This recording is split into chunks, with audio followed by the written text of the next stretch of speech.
তোক ঘৰ হুজালে লাগে তোক মই 24 ঘণ্টা সময় দিছো 24 ঘণ্টা সময় দিছো এই ডেম খালি কৰি ইয়াৰ পৰা হুজালে যাব লাগিব কোনো মিয়াই উজনি অসমত ইয়াত দপদপনি নচলিব উজনি অসমত একো কৰিব নোৱাৰো তহঁতি ঘৰ হুজালে বুজিছা 24 ঘণ্টাৰ ভিতৰত উজনি অসম খালি কৰিব লাগিব মিয়াই শুনিলি নহয় ইয়াৰ পৰা যাব লাগিব বেট লৈ আহি গৰু পিটন খাবি তই হয় উজনি অসমৰ প্ৰত্যাগমন কৰ নহলে কিন্তু পিটন খাবলৈ সাজু হৈ থাক তোক আগতেও কৈ গৈছো জাতীয় সংগ্ৰামী সেনা অসম আহোম জাতীয় গণমঞ্চ সহ একাংশ জাতীয় সংগঠনে উজনি অসমত সন্দেহজনক নাগৰিকৰ বিৰুদ্ধে অভিযান চলোৱা পৰিলক্ষিত হৈছে মই দেখুৱাইছো ইয়াত ডেম্পে বৰ্তমান ডেম্পে ইয়াত জাতীয় সংগঠনে অভিযান চলাইছে আৰু যিসকল মিয়া তথা মিয়া লোক তেওঁলোকক আচলতে উজনি অসম এৰাৰ তেওঁলোকে ইয়াত সকিয়নি দিছে মই দেখুৱাইছো ইয়াত এটা ডেম্পত মই দেখুৱাইছো এই দৃশ্য ইতিমধ্যেই কেইবাটাও ডেম্পত তেওঁলোকে প্ৰৱেশ কৰি যিসকল আচলতে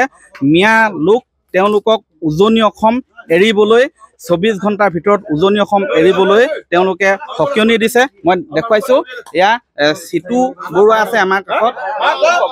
না আজি আমি পুৱাৰ ভাগৰ পৰাই মিয়া বিৰোধী অভিযান মিয়া খেদা অভিযান আমি হাতত লৈছো আমি পুৱা প্ৰায় 4টা বজাত আমাৰ যিখন কৃষক বজাৰ হবহে কৃষক বজাৰলৈ নামনি অসমৰ পৰা বিভিন্ন ধৰণৰ মিয়াই শাক পাচলি ইয়াত বেপাৰ কৰিবলৈ আহে আমাৰ সংগঠনৰ ল'ৰা মিয়াখিনিক উভতাই পঠিয়াইছে আৰু এতিয়া যিমানবিলাক উজনি অসমৰ লোহাৰ ডেম আছে এই যিবিলাক মিয়াৰ লোহাৰ ডেম আছে লোহাৰ ডেমবিলাক আমি খালী কৰিবৰ কাৰণে এওঁলোকক আমি নিৰ্দেশ দিছো অতি শীঘ্ৰেই উজনি অসমৰ এওঁলোক যাব লাগিব স্পষ্ট কথা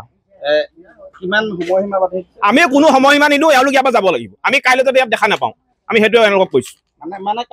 মুঠতে এওঁলোক ইয়াৰ পৰা যাবই লাগিব 24 ঘণ্টাৰ ভিতৰত যাব লাগিব ইয়াত মিয়াৰ দপদপনি নচলিব কেৱল মাত্ৰ অসমীয়া মানুহৰ প্ৰভুত্ব আধিপত্য থাকিব লাগিব এইখন সময়ত ইয়াৰ মিয়াৰ দপদপনি আমি সহ্য নকৰো হয় ইয়াত যিগৰাকী লোক আছিলে মই তেওঁৰ ওচৰলৈ যাম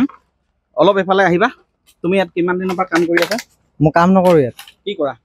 ইয়াত আজি আহিছোৱে ক'ৰ পৰা আহিছা মই গুৱাহাটীতে থাকো গুৱাহাটীতে পঢ়ি আছো গুৱাহাটীত অৰিজিনেল ঘৰ ক'ত তোমাৰ দেউতা ক'ত ঘৰ ইয়াৰে ক'ৰ গেমন দলং ওচৰতে থাকে গেমন দলং ওচৰত কেতিয়াৰ পৰা আছে 30-40 বছৰ পৰা তাৰ আগত দেউতাৰ নাম কি কাছিম আলী তাৰ আগত ক'ত আছিলে নাজানো মোৰ বয়স হৈছে 22 হয় আচলতে মই দেখুৱাইছো এয়া পৰিৱেশ শিৱসাগৰৰ এই ধৰণে বৰ্তমান ডেম্পে যিবিলাক লোহাৰ ডেম্প আছে সেই লোহাৰ ডেম্প আৰু যিবিলাক ভাড়াঘৰ আছে সেই ভাড়াঘৰ এনেধৰণে অভিযান চলাইছে আৰু য'ত আচলতে মিয়া লোকে কাম কৰি আছে তেওঁলোকক এই স্থানৰ পৰা কাম এৰি 24 ঘণ্টাৰ ভিতৰত যাবলৈ নিৰ্দেশ দিয়া হৈছে মই দেখুৱাইছো শিৱসাগৰত এনেধৰণেই বৰ্তমান মিয়া বিৰোধী অভিযান চলাইছে একাংশ জাতীয় সংগঠনে মই আৰু এগৰাকী আছে দাদা আপোনাৰ ঘৰ ক'ত বিহাৰে কি ক'ব আজি আপোনালোকৰ ডেম্পত বহুত মিয়া লোক আছে তেওঁলোকক বস্তা চিলাই কৰিব লাগে বস্তা হাজিৰা কৰিব লাগে আপুনিতো অসমীয়া ভাষাটোৱে আপোনাৰ স্পষ্ট হোৱা নাই ঘৰ ক'ত অৰিজিনেল কোন ঠাইত বিহাৰ থাকে বিহাৰ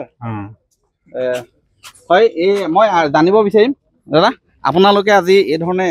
অভিযান চলাইছে হয় এই ক্ষেত্ৰত প্ৰশাসনৰ সৈতে কিবা যোগাযোগ কৰিছে নেকি প্ৰশাসনৰ যোগাযোগ কৰা হৈছে প্ৰশাসন ইতিমধ্যে আমাৰ লগত আহি আছে তেওঁলোকে যথেষ্ট সহায় দিছে কিন্তু এনেকুৱা এজন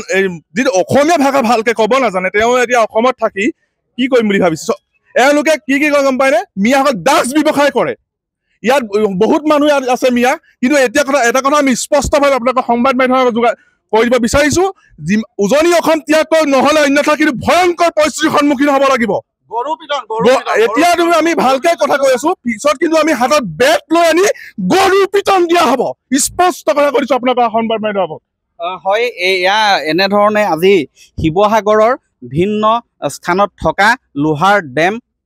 কেতবোৰ ভাড়াঘৰত অভিযান চলাইছে জাতীয় সংগঠনে